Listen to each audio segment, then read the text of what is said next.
Nagbabalik na naman ang inyong tagapaglingkod ng mga balita at pawang katotohanan lamang. Naging mainit nga usapin sa mundo ng social media. Talaga naman na hinamon na nga ni Atty. Harry Roque itong si hantavirus na ito.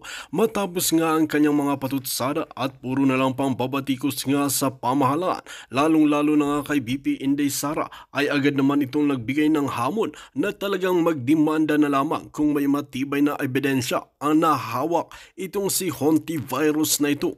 Dito nga natin mapapatunaya na talagang garapalan ang kanilang galawan. Ngunit dito nga natin makikita na talagang napatikom na lang ng bibig itong si hantavirus na ito at talagang walang masabing asin sa sinabi ni Atty. Harry Roque na kung titingnan at pag-aaralan natin kung may matibay at ebidensya ka naman, bakit hindi ka magdemanda nang sa ganoon ay haharapan ito sa otoridad at sa hukuman?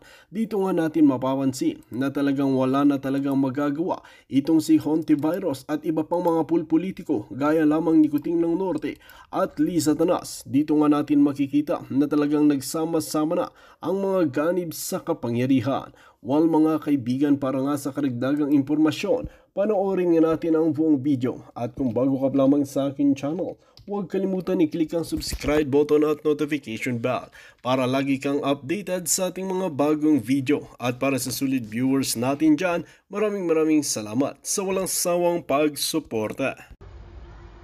Ulitin ko hindi pa daw nakikita ang ebidensya, mga kaibigan. Hindi pa nakikita yung ebidensya yung lagay na yan? Sus Mariosip naman in town. Kaluoy. Ito yung mga bagong senador. It's awkward daw, sabi niya. It's awkward to say the least, na umupo kang senador judge. Mayroon kang prejudgment. Hindi mo pa nakikita yung evidence. Mayroon ka ng judgment na gusto mong i-dismiss yung kaso. Yan po ang komento, mga kaibigan, na hindi pa po nakaupo ang senador. Hindi pa kasi siya nakaupo kasi sa July pa siya uupo, no? Hindi pa yan nakaupo, Imagine niyo guys, ito pong si Lacson, mga kaibigan, hindi pa siya nakaupo, Sa July pa, pero tingnan niyo, grabe po ang pabida-bida. Ang sa akin naman, mga kaibigan, ilang beses na po natin sinabi dito paulit-ulit, na kaya po ibinalik yan doon sa Kamara kasi po may lapses. Ngayon, pagdating naman kay Bato, kaya nga gusto niyang i-dismiss yan kasi nga, wala kasing clarification. Diba? Walang clarification. Ito po, basahin po natin para ito kasi si Lacson, hindi mo maintindihan Hindi ko siya mag-gets Ito kasi ang sinabi niya doon, babasahin po natin yung buong para po maintindihan nyo. Sabi niya, sabi po ni Lacson, guys, ang may karapatan lang na mag-move to dismiss daw, ang may karapatan lang daw na mag-move to dismiss sa case, yung defense panel. Kasi saan ka nakakita ng judge nag-move to dismiss? Question mark. Ang hirap i-imagine judge presiding over a case, a hearing. Siya mismo mag-move to dismiss? Question mark. Kumbaga natatawa pa siya, no? Habang nagkikwento siya, natatawa po itong si Lacson, mga kaibigan. So, ang sinasabi niya kasi dito, bakit daw ang isang judge, siya yung mag-move? Ang tinutukoy talaga ni Lacson dito, mga kaibigan, dahil po si Bato, guys, makinig po kayo mabuti. Dahil daw si Bato de la Rosa, si Senator Bato, nag-motion daw siya, guys, after mag-convene. Yun yung pinapoint out niya. Ayan tinukoy ni Lacson ang paghain ng mosyon ni Senador Judge Ronald Bato de la Rosa bago at matapos mag-convene ang Senado bilang impeachment court para ibasura ang impeachment case laban kay Vice President Sara Duterte. Ayon kay Lacson, nagmistulang abogado ni VP Sara si de la Rosa. Nagmistulang abogado daw si de la Rosa. Sa ginawa nito, gayong tanging ang mga abogado lang umano ng Vice Presidente ang dapat na humiling ng ibasura ang kaso nito at hindi ang sinuman sa mga senador na natatayong hukom sa impeachment trial. Naharap si VP Sara sa iba't ibang high crimes, kabilang ang pagtatangkang umano sa buhay ni President Ferdinand Marcos Jr. at First Lady Lisa Anita Marcos at House Speaker Martin Romualdez Jr. Ang questionabling umanong paggastos nila sa 612 million confidential funds noong 2022 at 2023. Bribery sa ilang opisyal ng Department of Education at iba pa. So mga kaibigan, ang hindi ko maintindihan dito guys, bakit po pinag-iinitan niya si Bato? Ha? Bakit po pinag-iinitan niya si Bato? Tama po ang ginawa ni Bato. Di ba? Ilang beses na po in-explain ng mga lawyer yan eh. May karapatan po si Batong mag-move to dismiss. Kasi kung wala naman siyang karapatan guys, dapat hindi na siya nag-move. Hindi na siya nag-motion. Ay, motion pala, no? Hindi na siya nag-motion mga kaibigan. Bakit po nag-seconded pa itong si ano? Seconded by Bongo. Ibig sabihin, pwede pong mangyari yun. Kaya ayaw nyo mangyari kasi nga, hindi nyo gusto. Tutol kasi kayo eh. Kayo yung, ang hilig yung tumutol eh.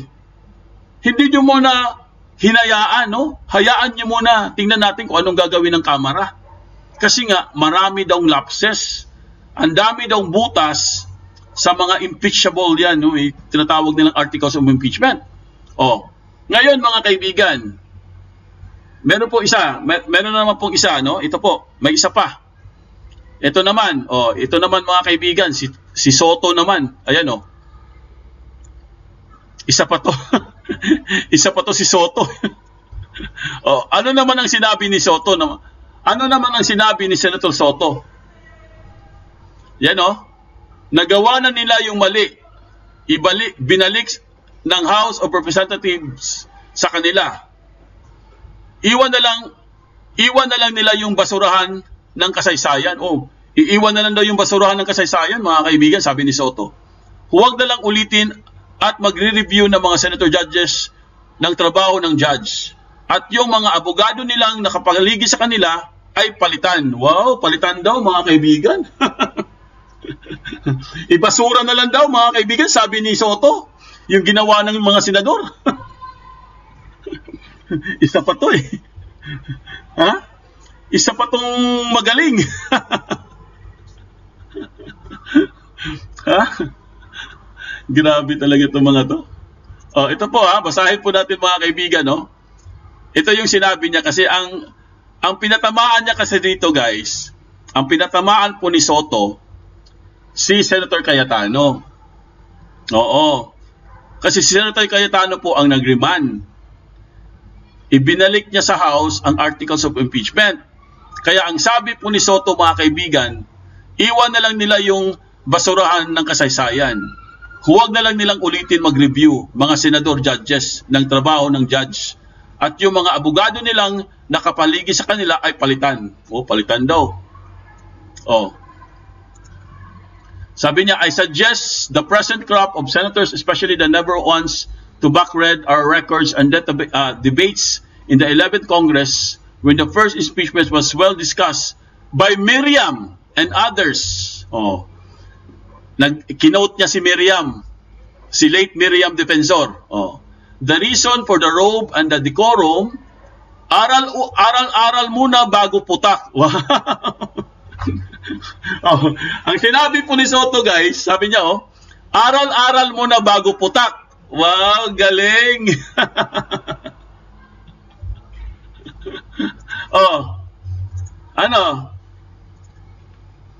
Mananalo kayang to? Magiging Senate President kaya ito, mga kaibigan? Sa tingin nyo, guys, ano po sa tingin ninyo, mga kaibigan? Magiging Senate President kaya ito? Sus, Mariosep, Ginoo, inta, wag sana. Wag sana, Lord, maawa ka naman. Putak daw kayo ng putak, ang sinasabihan niyang putak ng putak, si Cayetano, mga kaibigan. Bakit si Cayetano? Magaling po yan, Si Cayetano, magaling na abogado yan. Di ba? Bakit niya kinukontra si Cayetano? Abogado ba siya?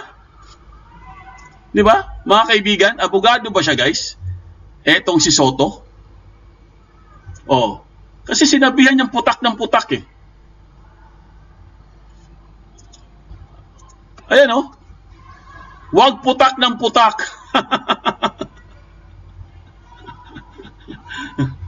Nakakatawa to si ano. Ayan po. So walang impropriety doon.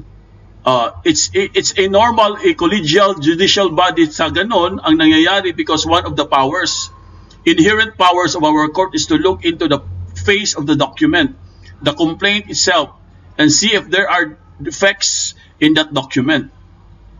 So, ang sinasabi po ni mga kaibigan, ang sinasabi po ni Senator Soto, dahil po ang pino-point out kasi ng Senado guys, kaya ibinalik yan kasi nga meron po mga defects. Marami po kasing mga defects na kailangan ayusin, kailangan nilang i-explain. Bakit po hindi nila matanggap? 'Di ba? Bakit ayaw nilang tanggapin? Simple lang naman po ang panawagan dyan. Kaya ibinalik niya sa Kamara para at least malaman talaga yung totoo. Kung yan bang impeachment po ni VP Sara mga kaibigan, pinag-aralan ba nila? Kasi lahat po mabilis. Okay. Pakinggan po natin itong si Attorney James Reserva. Okay? Kasi magaling to na abogado guys eh. Pakinggan po natin ang kanyang explanation po dito sa Kamara, no? Ito po i-play lang po natin mga kaibigan.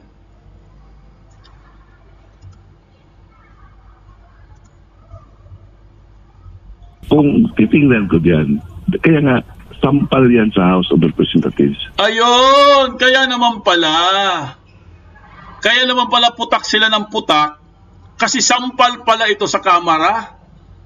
Ha? Sampal po sa Kamara mga kaibigan, ayon po kay Attorney James Reserva. Yun naman pala. Kaya naman pala eh. Kaya pala walang ginawa kundi putak ng putak eh. Ha? Pati itong pati itong nasa Kamara, talagang pinipilit nilang ibalik. Ayaw nilang tanggapin. Ha? Ayaw nilang tanggapin ang articles of impeachment. At hanggang ngayon, hindi pa rin sila sumasagot, mga kaibigan. Siyempre, sabihin na talaga nila na they are going to parang acknowledge and they are going to ratify or certify na yung ginawa namin ay in accordance with the Constitution. No, kasi that is their sole prerogative, meron ng exclusive power to initiate. Ang naging dahilan kung bakit ibinalik yung articles of impeachment dyan sa Kamara, yung motion ni Senator Cayetano, ay gustong paaksyonan nga ng Senado itong non-violation of Article 11, Section 3, Paragraph 5 of the Constitution, which provides, basahin ko lamang po, Attorney, that no impeachment proceeding shall be initiated against the same official more than once within a period of 1 year, including the circumstances on the filing of the first 3 impeachment complaints. At yung pangalawa, the House of Representatives of the 20th Congress communicates to the Senate that it is willing and ready to pursue the impeachment complaint against the Vice President. Naging reasonable ho ba itong rason ng Senado, itong motion nila? It's kasamang Jade, no? It's a matter of record that I am me and my daughter are among the petitioners. Kasama namin si Atty. Torion. Yan ang theory namin doon sa aming kaso sa Supreme Court na yung mga requirements ng yung 1 year bar rule o 1 impeachment complaint lang ang ma-initiate within 1 year against the same public official. Yun na talaga ang main argument namin doon sa Supreme Court against yung 4th impeachment complaint na inapile. So, kabisado ko yan, yung argument na yan. Po. Now, actually, kung titingnan ko diyan, kaya nga, sampal yan sa House of Representatives. Sampal. Siyempre, sabihin na talaga nila na they are going to parang acknowledge and they are going to ratify or certify na yung ginawa namin ay in accordance with the Constitution. Yes. No, kasi that is their sole prerogative. Meron ng exclusive power to initiate. Para bang, kung ako, if I were the House, if I were the Speaker, magagalit talaga ako sa ginawa ng Senado. That's plain and simple. Oh. Diba? Tama po si attorney eh. Tama po, si Tambaluslos magagalit talaga dyan. Kasi po, mga kaibigan, ang ibig sabihin yan, pag yan, tinanggap nila yung articles of impeachment, ibig sabihin, aminado sila na may mali. Di ba? Tama ba? Tama ba yung analysis natin, guys? Di ba? Kasi pag tinanggap nila yung article of impeachment na yan, articles of impeachment na yan, parang ang dating, guys, aminado sila na sila talaga ang may mali dyan. Kaya ibinalik yan sa kanila. Di ba? Kasi, sabi nga ni attorney, if I were, no, sabi ni attorney Reserva, if I were kung siya daw si Tambaluslos, magagalit talaga siya. Bakit binalik yan? Kasi mahalata sila, guys eh. Ha? Mabubuking po sila, mga kaibigan. Mabubuking sila na yung ginawa nilang articles of impeachment ay hindi po totoo. Puro gawa-gawa lang.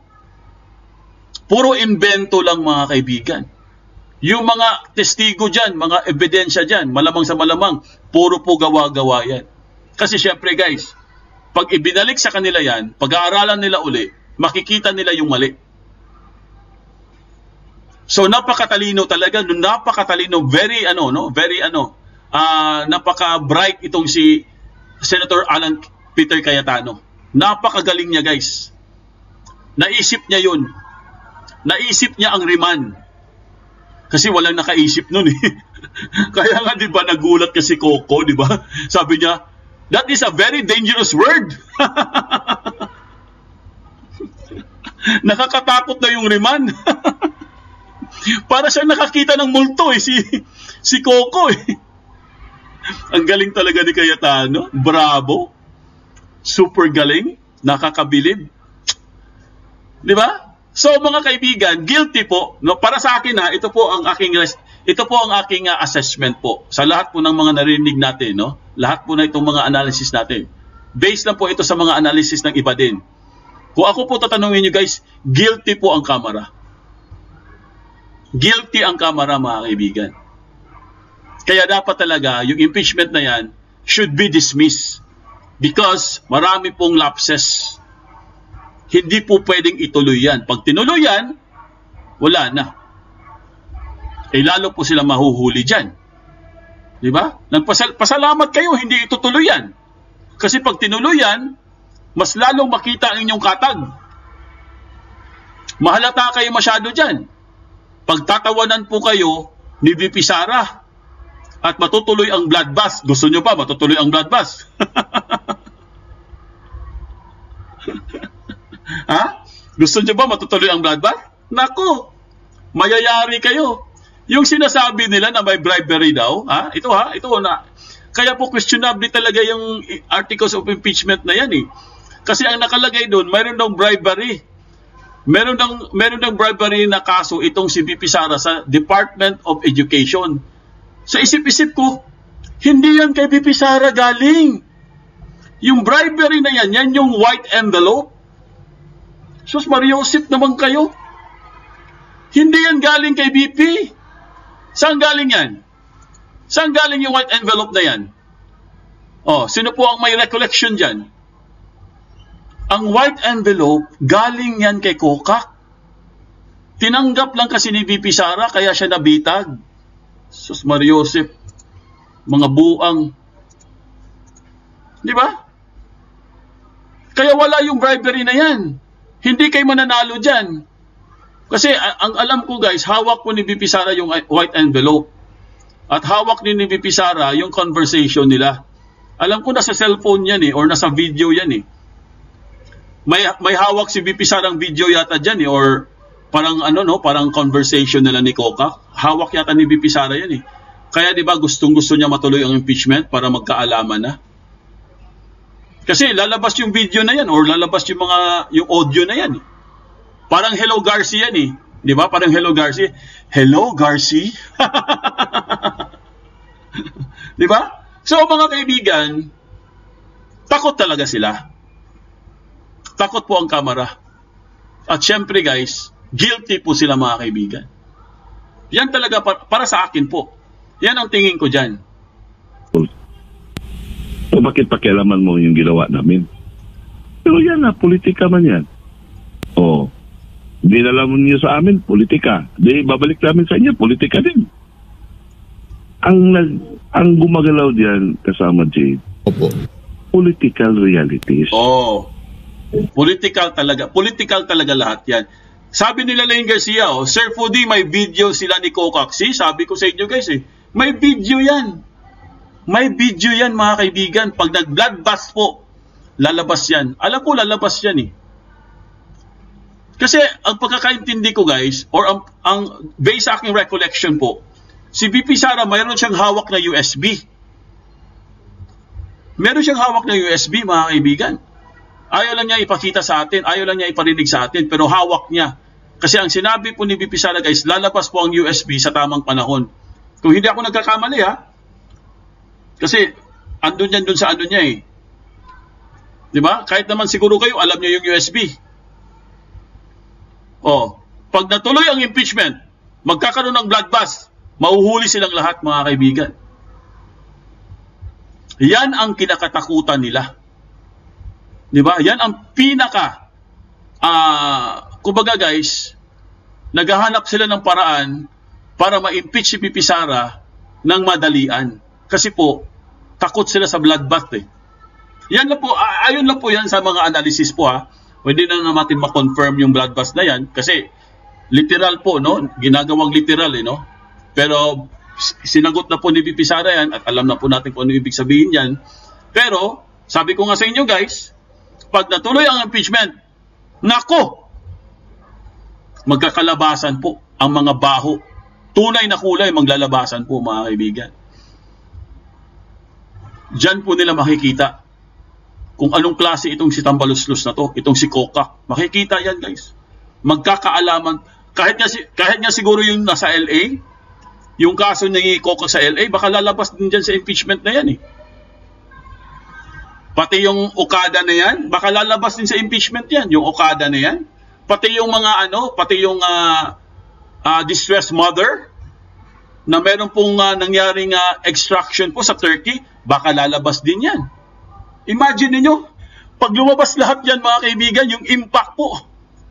Yung impact po mga kaibigan, ano pong mangyayari sa Pilipinas? Di ba?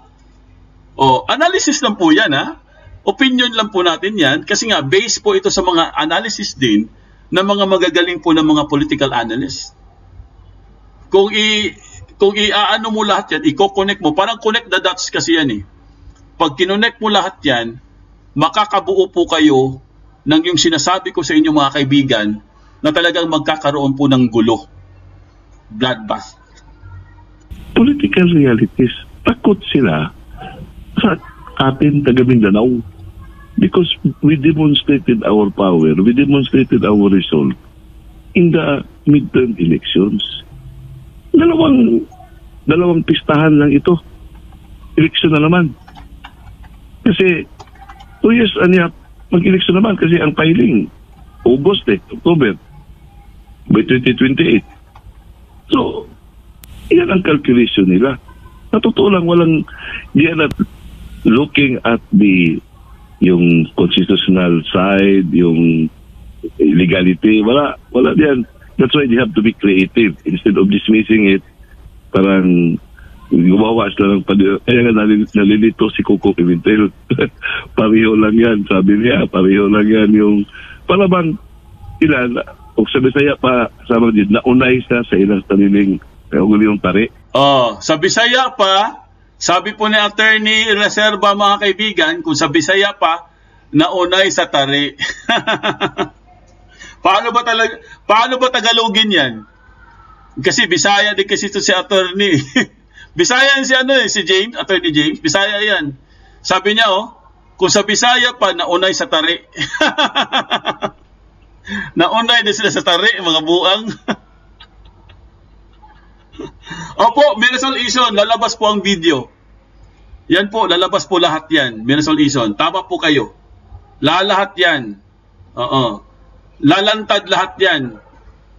Lahat ng mga ebidensya lalantad po. Yan ang pagkakaalam ko dyan. Di ba? Kaya po, inantay nila yung 20th Congress. Bakit po nila inantay ang 20th Congress? Kasi sa 20th Congress po, mga kaibigan, buo na po sila. Andun na po si Senator Marcoleta. Ulitin ko ha, inantay po nila ang 20th Congress. Dahil sa 20th Congress po guys, buo na po ang team.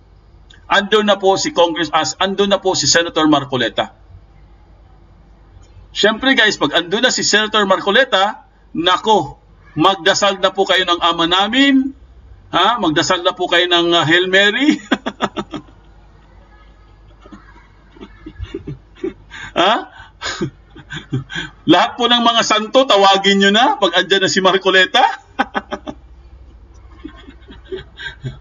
Tapos si Marcoleta pa yung magiging Senate President. Nako, aray ko, ang sakit. Kawawa naman. Opo, pati kaso po sa US, si Mr. Cher, lalabas lahat yan.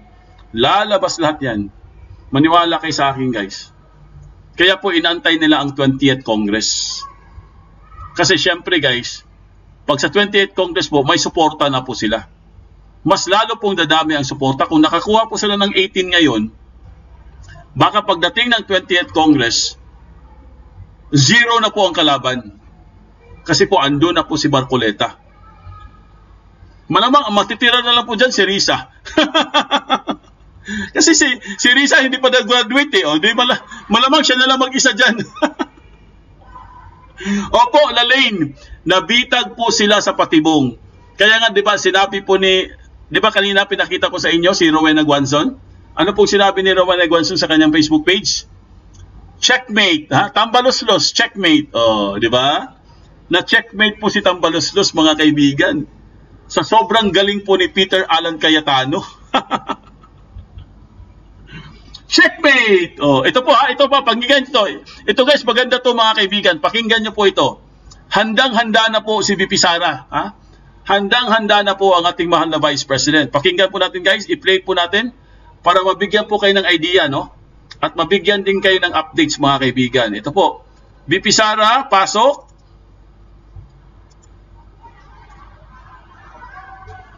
Pinag-uusapan na ng mga legal counsel ni Vice President Sara Duterte kung paano tutugon sa writ of summons mula sa Senate Impeachment Court. Dagdag pa ng Pangalawang Pangulo ay pinauubayan na niya sa Senado ang desisyon kung ano. Yes, pinaubayan na po sa Senado ni VP Sara. Sasagot na po ang Vice Presidente. Yan po ang magandang update ngayon. Sasagot na po, nakahanda na po si VP Sara. Buti pa si VP Sara ang bilis sumagot, no? Bakit yung Kamara ayaw nila sumagot? Namuti ba ang kanilang mga yagballs? Alam mo guys, ang Kamara mga kaibigan, matapang lang sila pag andyan si Boy Contempt. Matapang sila pag andyan si Boy Contempt, andyan si Pastor Dila, andyan si Boy Google, andyan sila sila pa iba dyan? Sila Barbero, sila Akop, matapang lang po sila guys pag andyan. Pero ngayon kasi wala na eh. May iwan na po ang mga young guns. Nako, mga young guns, iiyak yan. Yan ha. Uulitin natin ha. Nakahanda na po ang ating Vice President para sumagot. Ito po, i-play po natin guys. Ano ang gagawin sa mga articles of impeachment? Kasunod ng hakbang ng Senado na ibalik ito sa House of Representatives. Narito ang eksklusibong balita ni Jason Rubrico.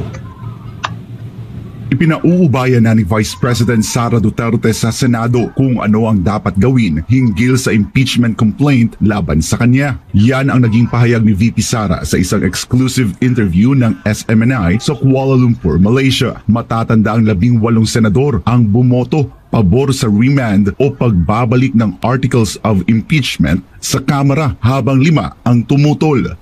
Iwanan natin sa Senate Yes. ang desisyon kung ano ang gagawin nila sa articles of impeachment dahil sila yung nalatasan ng sa legal batas natin na maging impeachment court. At sila lang din yung may discretion kung ano yung dapat gawin.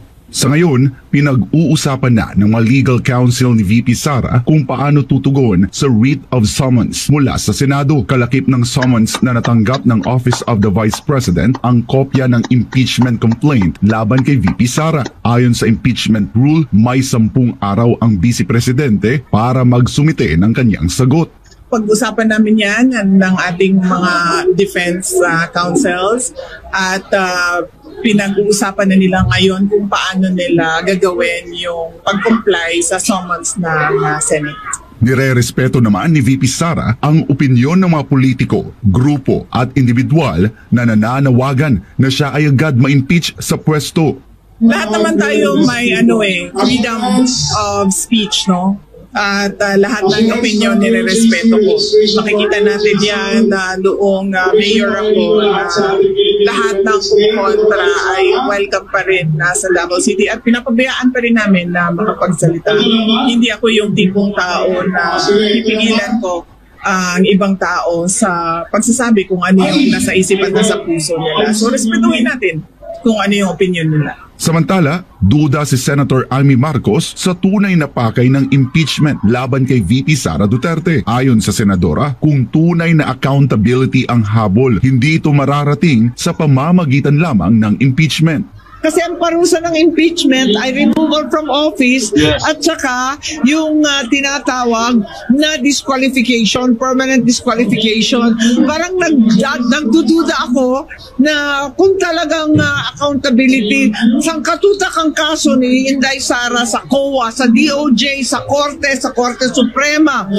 At doon ang tunay na accountability kung saan may multa, may kulong, kung ano-anong hatol. Samantalang kung pinipilit ang impeachment, minsan napapaisip ako na sino kaya ang makikinabang dito. Baka naman yung may ambisyon para sa 2028 dahil disqualifikasyon at pagtanggal kay VP Sara ang habol. Naniniwala si Senadora Amy na ang mga individual na nais ma-impeach si VP Sara ay may pansariling interes para sa 2028 elections. Sigurado ako doon at kinakailangan magpakatotoo na tayo. Kung ambisyoso kayo para sa 2028, nako, talaga naman. SKL, share ko lang, hindi mangyayari yan. Ayan po mga kaibigan, napakaganda po ng sinabi ni Senator Amy Marcos, no? Napakaganda po mga kaibigan. Talagang, kumbaga, kaya siya nagdududa kasi po, sandamakpak po ang kaso ni Vice President. Sandamakpak po ang kaso ni Vice Presidente. May kaso sa DOJ, may kaso sa Ombudsman, may kaso sa Supreme Court. Sus, grabe. Tapos, ipipilit pa nilang impeachment. Kaya po ang tanong, sino ang makikinabang? Yun pala, gusto pala talaga nilang ma-DQ at tuluyan na pong hindi makatakbo si VP Sara. Kasi guys, pag na-convict siya, wala na, removal na po from office, no? At saka, may DQ na po siya, bibigyan siya ng DQ. Ibig sabihin, hindi na siya pwedeng tumakbo mga kaibigan. Nakita nyo guys kung paano po itong mga kabalastugan, itong mga balasubas na to. Sabi po ni Padre Damaso, ang balasubas daw at mga hudas ang 18 senador na nagbigay ng remand.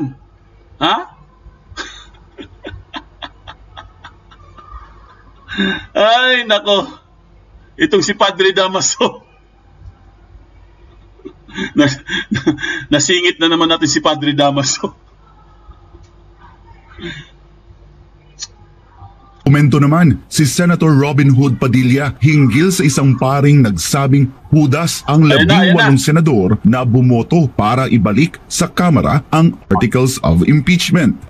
Kanya-kanyang opinion niya, nire-respeto natin ng opinion, lalong-lalo na kung galing sa pare, i-respetuhin natin. At ganun din sana, kung ano din naman yung sinasabi ng ibang naratibo, sana respetuhin No, respetuhin din. Hindi nila. Kasi alam mo, demokrasya tayo eh. Pahinto-hinto. Hindi po pwedeng yung nagsasalita lang, sila lang yung tama. Dapat pakinggan. Ang ibig sabihin po ni Robin Padilla, kasi pahinto-hinto na po mga kaibigan, no? Ang ibig sabihin po ni Robin Padilla, nagbigay po siya ng reaction kay Padre Damaso.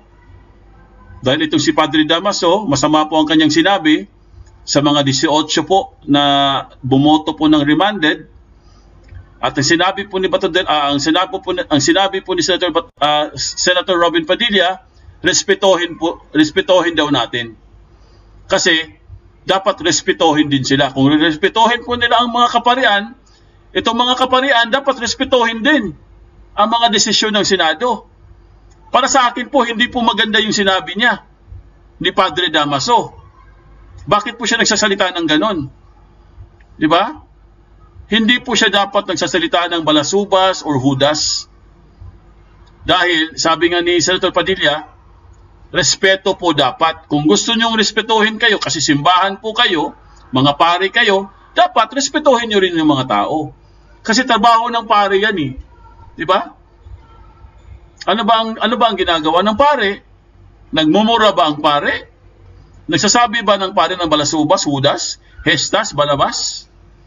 Di ba? Dapat ang pare po magbibigay ng inspirasyon. Hindi po parang enabler, no? Enabler ang dating ni Padre. Parang gusto ni pare, parang gusto niya Ha? Di ko siya maintindihan si Padre, kaya nagalit to si Robin Padilla. Natin yung dalawang naratibo. Binigyang diin ni Padilla na ang naging pasya ng 18 senador ay hindi dahil sa personal na damdamin, kundi para sa bayan. Isa lang po ang nasisigurado namin sa inyo. Yung 18 na senador, judge po yan. Sila po ay hukom. Kami po ay hukom nung oras na yon. Kami po ay nagdesisyon, hindi dahil mahal namin si Inday o galit kami sa ibang tao. Kami po ay nagdesisyon dahil yun po ay para sa bayan. Hindi po yan para kanino. Para sa Diyos at sa Pilipinas kung... Ayan po, bravo po. Ang galing po ng sinabi ni Ang galing po ng sinabi ni Senator Robin Padilla, no? Nakakabilib din po ito si Senator Robin Padilla. Bravo po Senator Robin Padilla. Tama po ang kanyang pahayag, no? Hindi po ito para kay BP Sara, ito po ay para sa katotohanan, katarungan po, hustisya, no? Para malaman natin kung bakit po nila gustong i-impeach si BP Sara. Kailangan malaman ng taong bayan 'yun. Ang impeachment po, ang sinabi po ni Attorney Panelo dyan, ang impeachment hindi po pwedeng madaliin yan. Kasi po, critical yan. Nasa critical na condition po tayo. Hindi pwedeng, sige, impeach bukas, convicted na. Hindi po. Kailangan niyang pag-aralan. Pag may nakitang butas, pag-aralan. Pag may nakitang mali, pag-aralan. Hindi pwede, sige, hayaan nyo na yan, sige. Sige, tuloy na yan. Hayaan mo na yung mali na yan. Hindi po pwedeng ganun. Dahil nakasalalay po dito ang pag-asa ng ating bayan. Bakit ko po sinabi na nakasalalay po dito ang pag-asa ng bayan? Kasi po si BP Sara, guys, marami pong naniniwala na siya po ang pag-asa ng bayan.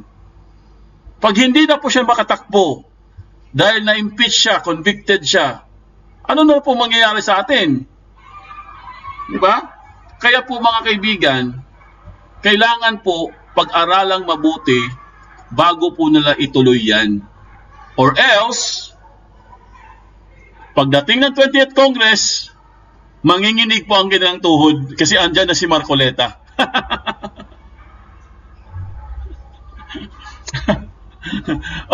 Humanda kayo pagdating ni Marcoleta, ha?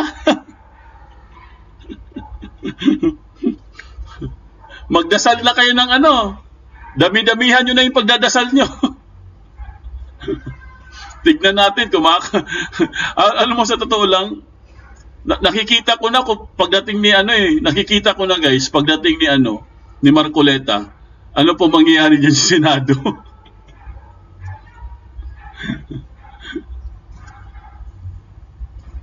Rotier, hello po, shout out. Adele, ayan, mga suki, sila Lalaine Garcia, Adele Bautista, Chrissy Brooks, Beta Galban.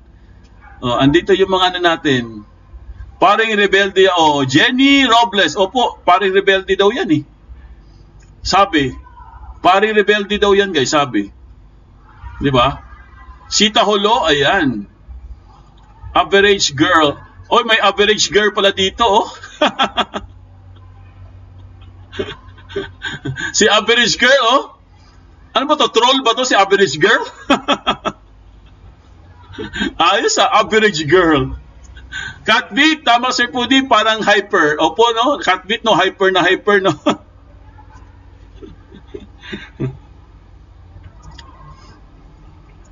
Cat lover, good evening po. Magandang gabi po sa inyo dyan. Happy Father's Day pala ha.